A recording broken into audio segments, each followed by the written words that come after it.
डिस्क्रिप्सनमा राख्न पर्यो हो।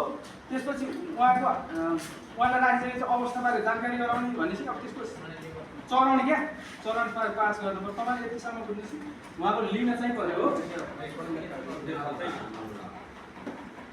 तपाईँलाई यो दुईवटा हुँदैन जुन चाहिँ पाइप हुन्छ यो दुईवटा के हुन्छ बराबर अगाडि भेनतर्फको लगाएर राख्ने हो। त्यसपछि यसलाई चाहिँ हाम्रो मुटुको सिधाइमा सकेसम्म माथि नराख्ने हुन्छ। मुटुको सिधाइमा चाहिँ हाम्रो डाललाई राख्ने हो।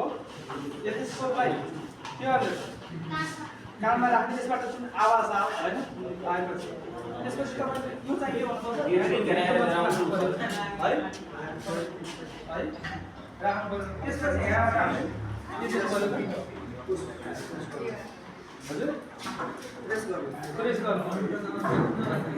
प्रेस गर्दाखेरि एउटा कुरा है प्रेस गर्दाखेरि जुन पहिलो धड्कन दिन्छ नि हो पहिलो धड्कन मेरो कानमा दिन्छ यहाँ दिन्छ जुन पहिलो धड्कन दिन्छ त्यसलाई पहिलो पटकले दिन्छ र लास्ट धड्कन दिएकोलाई लास्ट मैले भनेको थिएँ नि सिस्टो सिस्टो डायरेक्ट त्यो दुईटा हुन्छ ल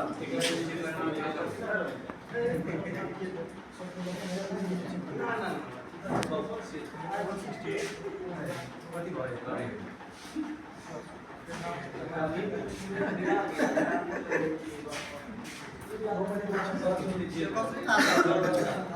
यहाँ सुनाइदिँदा कहाँ गएर भयो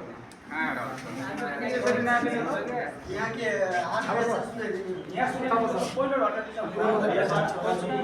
140 छ है भनेपछि के हुन्छ पहिलो